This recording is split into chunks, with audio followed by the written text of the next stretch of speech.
good everyone? Today we're here with my round 1 AFL tips and predictions. Finally footy's back for all 18 clubs. I know last week we did have opening round return and all that, but a lot of people weren't massive fans of it. A lot of the people actually weren't big fans of it. And also quickly as well, this will be the only time I ever upload back-to-back tipping videos. Now let's take a look at how I went in opening round 0, whatever you want to call it. Obviously, with there being just the 4 games, I ended up actually doing quite well, getting the total score of 3, and ended up finishing the top 11%, which I'm pretty happy about, to be honest. I tipped Sydney by 9 points and got off by 13. Then I tipped Brisbane like a lot of other people did, and they ended up choking by 46 points, which was quite disappointing for the tip's sake. And then I got the next 2 games correctly, going Gold Coast and GWS with big wins that they both had. So I probably did a little bit better than I expected, to be honest with you. And to be honest with you, I should have gotten 4 out of 4. All home teams should have won that if it wasn't for Brisbane's remarkable choke. And of course, my tipping competition as well. It's open. We have 1,061 members, which is quite incredible, and only a week realistically. And if you still want to join it, the tipping competition's open for anyone to join with big prizes. As you can see, I'm currently sitting 189th out of 1,061, which isn't too bad considering, that's like in the top 15%.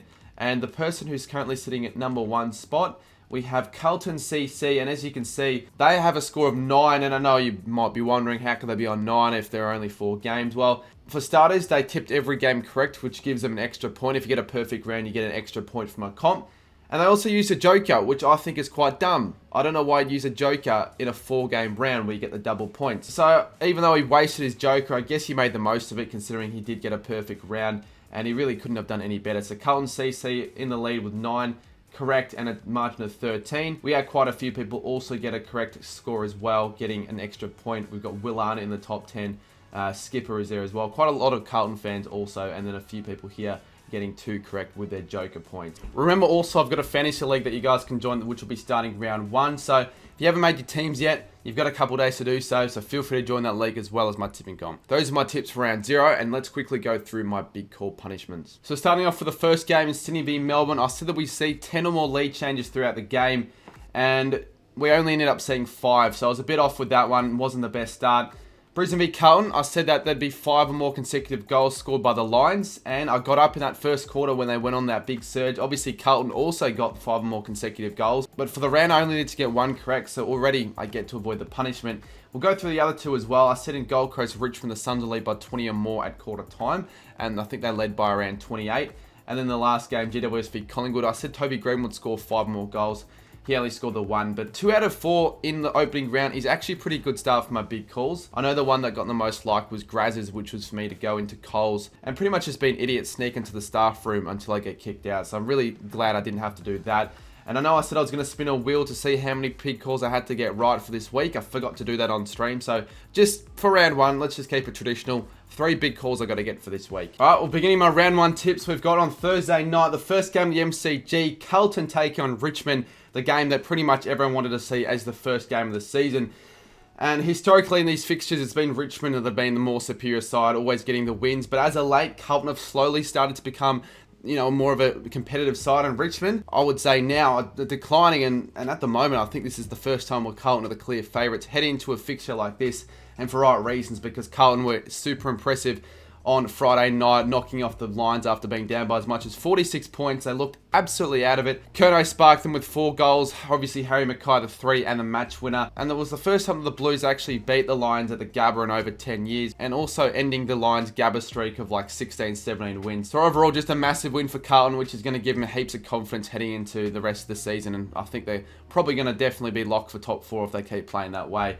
And Richmond, they played sort of the opposite. It was sort of weird. It was a tale of 2 halves, just like in the Carlton game. Richmond started deplorable. It's the worst footy I've seen from the Tigers in a very, very long time. Probably since, they lost against the Swans in 2016 by like 100 points. Obviously, Uzo had to give them a bit of a spray after half-time, and they looked actually really good in the third quarter. Somehow they ended up kicking 6 goals to nothing. Their forward line looked to be a massive issue. I know in the third they got some goals, but apart from that, I don't really know where they're going to get their goals from. So hopefully for Richmond's sake, Tom Lynch is back. I'm not too sure about Dusty. I'm going to assume Lynch is back for them because he's their player that could be a 3-goal difference. I'm looking at it right now, and I could see Carlton winning this by 40-plus points. But because it's a Carlton-Richmond game, normally these tend to be a bit closer and a bit more competitive. There aren't normally many smashing. So I'm going to tip Carlton on this one. I think you'd be a little bit silly not to with the form and Richmond I'm just not able to trust them. But I think Carlton won't win it by heaps. I'm going to go 23 points. Hopefully Tom Lynch is playing because it's going to impact my big call here. But I'm going to go with my big call that the Tigers score 7 or more goals in any half. And then the next game on Friday night, we've got Collingwood and Sydney at the MCG. I'm very confident this could be a top 2 game in the round. I think this is going to be a really good one. Again, of course, last week these two sides played off an opening round.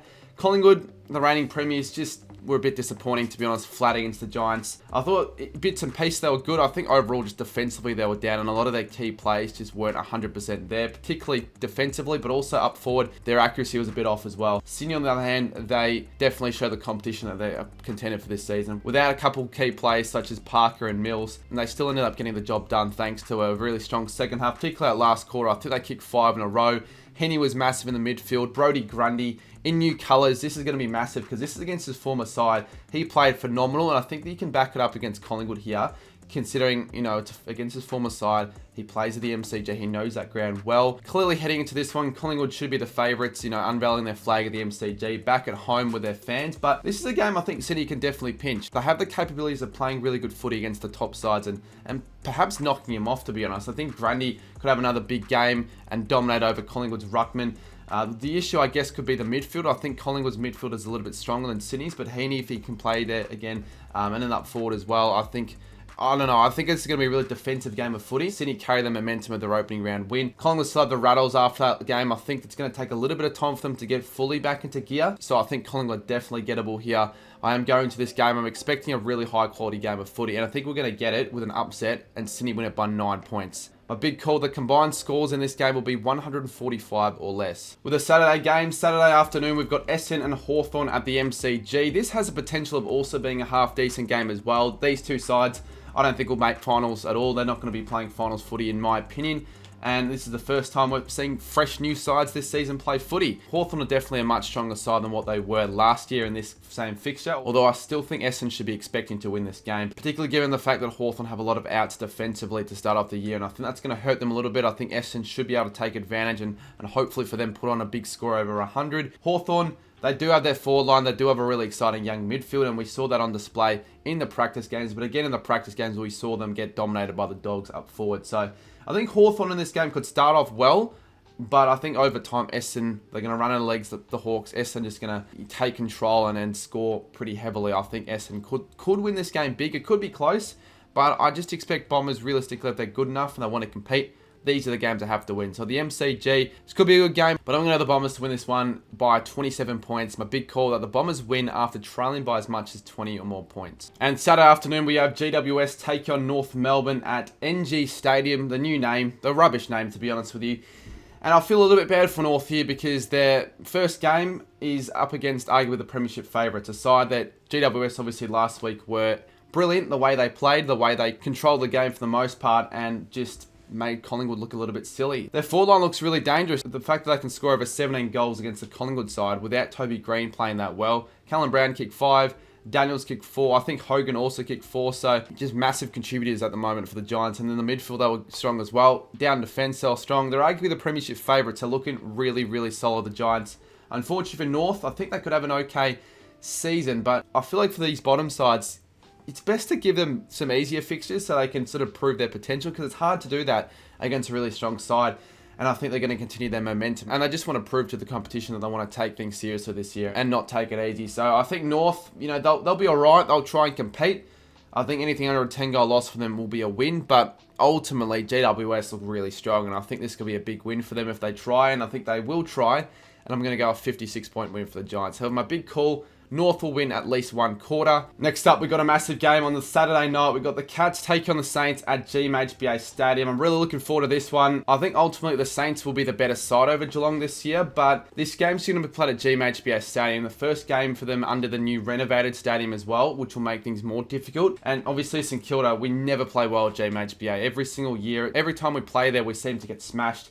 We haven't won at GMHBA since 1999. So this time around, though, I'm not expecting a smashing. In fact, I think this could be one of the closest games all round, one of the games of the round, because I feel like it's much more of a level playing field. The Saints, I think, are the better side. It's just the Cats know how to play GMHBA so much better. They got the crowd advantage, the home crowd advantage and all that. And up forward as well, that could potentially cause the Saints a bit of headache, given that Howard won't be playing. Of course, no Webster, and I'm not too sure about Sinclair either. So this could be a high-scoring game, I reckon. I think this actually has a real potential of being a high-scoring game. And I think, honestly, like last year, the Saints can outrun the Cats with their speed because they're a much quicker side than Geelong. But ultimately, I see it ending in heartbreak for the Saints. As much as I want to tip St Kilda, it's just really difficult to tip against the Cats at GMHBA despite their possible fall-off. I hope we win, but I'm going to go the Cats by 5 points because I just see it happening. I think the game's going to end in heartbreak. So my big call, there'll be a match-winning goal from either side in the last 5 minutes of the game. Also on a Saturday night, we've got Gold Coast and Adelaide at People's First Stadium, another new name. We all know how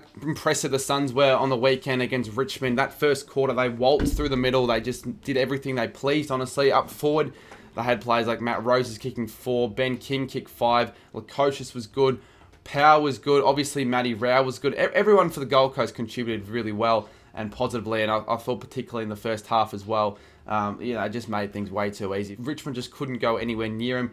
Rounded up with 20 clearances. Obviously, the third quarter was a concern. I don't really understand how the game shifted like that and how they sort of stopped, but overall, I think they could have probably won the game by more. I think the scoreboard flattered Richmond by a little bit. And of course, Adelaide, we're to see them play. I think they're going to go quite well this year, to be honest with you. The Crows are top 8 side for mine, and I had them third. So these are the games I think they definitely want to be winning, but I think these are the games Gold Coast also want to be expecting to win. They've got a very strong start to the season, the Suns, with a couple of games at home. I think they're going to make this ground really, really difficult to play against at People's First. They're the favourites in this one for a reason. I think most are going to tip them because I think the Suns can really do some damage here. In Adelaide, we know they're not the greatest interstate club. It has the potential of being close, but I think it's going to be a pretty comfortable Suns win. So we're going Gold Coast to win this one by 22 points.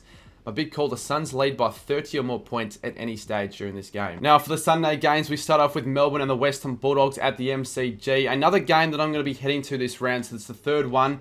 And another round 1 fixture between Melbourne and the Western Bulldogs at the MCG. This is actually the third time in a row, and the third time in a row I'll probably be out of Melbourne v Bulldogs game as well. Now, obviously, we got to see the D's play last week, and I thought they were quite concerning. The first half, both sides were terrible with their ball use, to be honest with you. Sloppy, poor. Third quarter, they got back in it.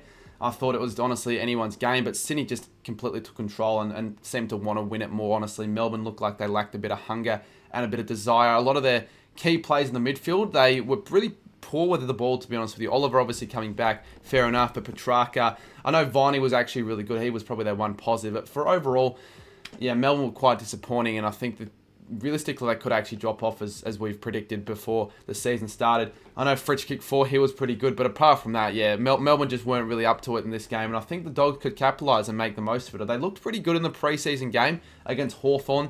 They looked like all their big forwards were competing strongly. Riley Sanders will be playing round 1. I think he can honestly maybe get the better of a few of the Demons midfielders in this game, to be honest with you. He could have a really good start to the season. They've obviously got Bond. I think it's going to be an even game. I know a lot of people tipping Melbourne here, expect him to bounce back. I know I'm also going against the grain of the sides losing last week, but I think momentum is a big thing in footy and it can carry on. And I think the Dogs, they don't really play very good at the G against the Ds. This is the one they're going to pip. They're going to steal the points of the Ds here. I think they're going to win it in the forward line and the midfield. They're going to be too good, and they're going to win a pretty good game of footy by 10 points. My big call that Jamari Ugle-Hagan scores 4 or more goals. Now, the Saturday twilight game, we got Port Adelaide and the West Coast Eagles at the Adelaide Oval. Well, it's a pretty clear result, I feel like, for this one. Port Adelaide finished top 4 last year. West Coast, the team everyone's predicting to win the Spoon this year. The Power are going to win. It's just a matter of by how much, to be honest with you. I mean, let's be real. Port Adelaide are a pretty difficult side to play against at home, and they're the side that are very capable of beating up the poor side. So I could see this one being a 100 point plus smashing. I want to have a little bit of faith of West Coast this year that they won't be that bad and they'll be more competitive in games. And that's sort of what we want to see. It'll be pretty interesting to see how Port Adelaide's new recruits go. Radical should be playing. Zirk Thatcher and Soldo, I'm honestly not sure, to be honest with you. But overall, Port Adelaide just have a much stronger list here, and they could really pounce on the Eagles. I think Eagles could be competitive here. They've got obviously Harley Reid playing his first game, but I'm not too sure how he's going to go, to be honest. But if they can keep it under 10 goals like North do, I think they'll take it as a bit of a mini win. I'm going to go the Power to win this game by 59 points. My big call, I'm going to go Harley Reid records 10 or less touches and has a bit of a disappointing first game of his career. And the final game of the round, we've got Fremantle and Brisbane at Optus Stadium.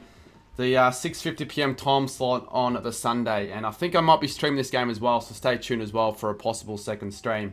Now, Brisbane, they will definitely want to bounce back and get a win here. After a really disappointing finish to their game opening round, they started unbelievably. They couldn't do a thing wrong, honestly. They were really accurate for once in the first quarter. I think they kicked 7 in the first quarter. 44 they scored and were up by 46, as we touched on earlier at one stage. But then Carlton came back to the game. I think definitely the Cadine Coleman ACL changed a bit of the momentum. He's a massive blow. Like, he's one of the best plays. He just provides the run and carry and the structure down back for Brisbane. So, big blow for them. And it's one of the longest flights in footy as well, from Brisbane to Perth. So, I could see Freo really pinching this due to all those reasons. The fact that the lines are also pretty average at Optus. Historically, Freo normally do quite well against them at Optus. Makes me believe that this could be a pretty good game. Freo can win this, but I'm not too sure about Freo. I'm not sold on them this year. They looked average against Port in the preseason. I think they're going to be a pretty middle-of-the-road side, maybe a bit more of a poor side in the bottom 6. Brisbane should bounce back, but they do historically start off seasons pretty poorly. But I don't expect them to go 0-2. I think they'll bounce back. I think they're going to be that one side after losing last week that'll bounce back and get the win. So Freo could win this game. I'm not ruling them out of it by no means, but I think ultimately I've got to back in the lines here. The bit of a safe tip. I don't want to go heaps of upsets, so I'm going to go Brisbane by 14. My big call, Freo score 5 or more behinds than goals. And just like that, those are my round 1 tips and predictions are done and dusted. Feel free to comment down below your tips as well. And the punishment, of course, if I don't get 3 big calls correct here, the one with the most like, that's most appropriate. There'll be a video down below to watch to see the rules in the description. But anyways, I hope you enjoyed the video. Footy's back. I've got heaps of content coming out this week that you guys do not want to miss out on, including one tomorrow. So stay tuned for those videos and the streams, and we'll see you very soon in my next video. Cheers.